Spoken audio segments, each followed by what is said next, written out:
Hello, my name is Paul, son of Moses, son of Levi, son of Jacob. I'm here to talk to you today about mixed marriages. Now, I know that sometimes in the Bible there are mixed marriages. Moses had a mixed marriage too to an Ethiopian woman. So it does happen. And in the Bible, you are what your father is. I'm not going to dispute that. But as a general rule, we are not really to have mixed marriages. There are many problems with that. We look at King Solomon when he had mixed marriages to all his foreign wives. He ended up worshipping their foreign gods. And then after King Solomon worshipped gods of his wives, gods and not the Most High, Israel was split into the northern kingdom and the southern kingdom. The northern kingdom was taken into captivity and the southern kingdom was to remain. That was because King Solomon worshipped false gods because he had foreign wives and wives outside the Hebrew Israelites. We're to marry from... The basic rule for marriage is to marry from your own people, from your own church. They're the rules. Because that way you won't have any foreign beliefs coming your way. You know your ways, you have the same principles. And obviously your families will be together. The families will be close together too, so the grandparents can see the children. We're not supposed to really marry people from overseas, from foreign beliefs, and that's not really supposed to happen. So Muslims are supposed to marry Muslims, Catholics are supposed to marry Catholics, Baptists are supposed to marry Baptists, and Adventists are supposed to marry Adventists, and so on and so on and so on. That's the way God's order is. And I'm going to show you today through the spirit of prophecy and the Bible what it says about intermarriage. I know that there's exceptions when intermarriage is supposed to happen, but for a basic rule, this is not to happen. Mrs. White talks about that this is not the Lord leading it, and it's not, these steps shouldn't be taken. So really, we're not really supposed to marry people from another race or another culture or another church. Well, that's what Mrs. White talks about here in this thing. And feel free to stop this and have a look at this. But she also says the Lord is not leading in this direction.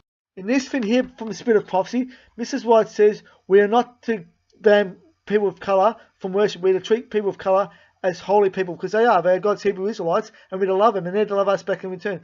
The spirit of prophecy also talks about, she says, go wipe out the terrible wrong of slavery which has been done to them. So Mrs. White knows that it's a wicked, wicked act, and if you read through the testimonies to the church, she talks about that God's going to curse the nations for the south for the slavery and the north for tolerating it for so long.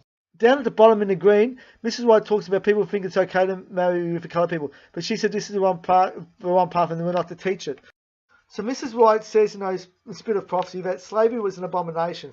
She talks about we've got to wipe it away, we've got to make things right. She talks about in testimonies to ministers that God's going to curse the south for the horrible slavery and the north for tolerating it for so long. She says that slavery is an absolute abomination. She says that we're not to marry with the Negroes, so the Negroes and the white people are not to intermarry with each other. That's what the Bible teaches too.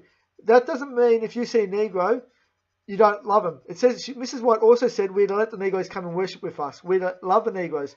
And if you see a Negro and they invite you to their house for dinner, you go, because you should accept. You should be a great honour to go to a Negro's house, and you should also ask a Negro to come to your house and invite them for dinner. In Australia, it's the same for Aboriginals. It doesn't matter where you are.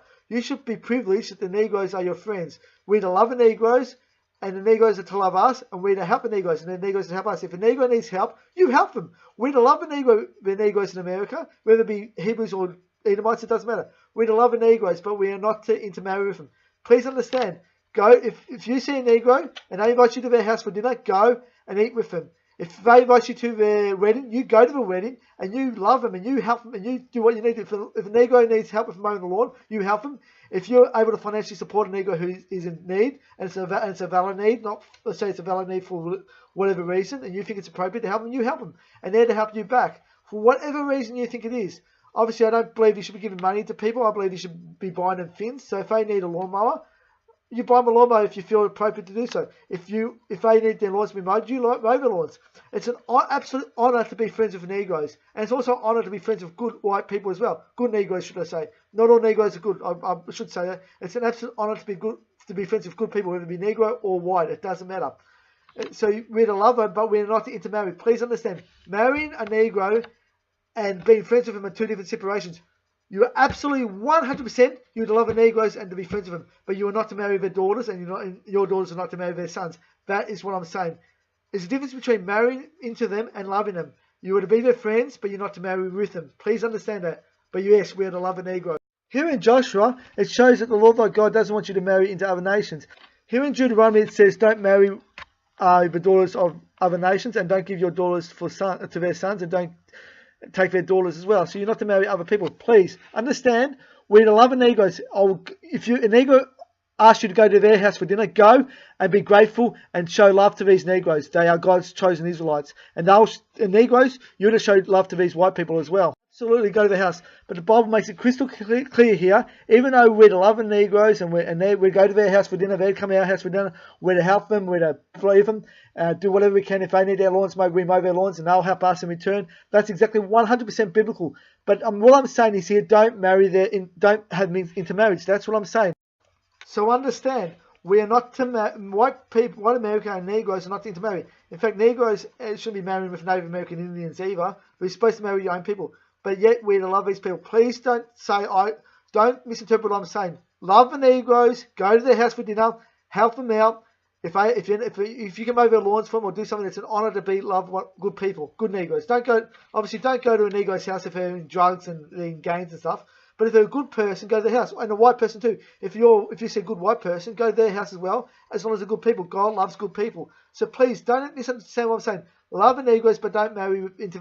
Here in Daniel, it says in the last days they will try and mix marriages to try and it's like King Solomon, they're going to try and push their religion into other people's. And this is not just referring to spies and Catholicism pushing moving into Christianity to try to marry into Christianity to try and raise the kids Catholic. This is also referring to Hebrew Israelites. You are not to intermarry with other tribes. You are to marry your own people. So Judah are supposed to marry Judah. Gad is supposed to marry Gad, and Reuben is supposed to marry Reuben, and the white people in America are supposed to marry the white people in America. The idea is that God wants marriage sanctification. He wants love between one man and one woman. He wants no foreign gods and no ex-partners. This was God's original design in creation.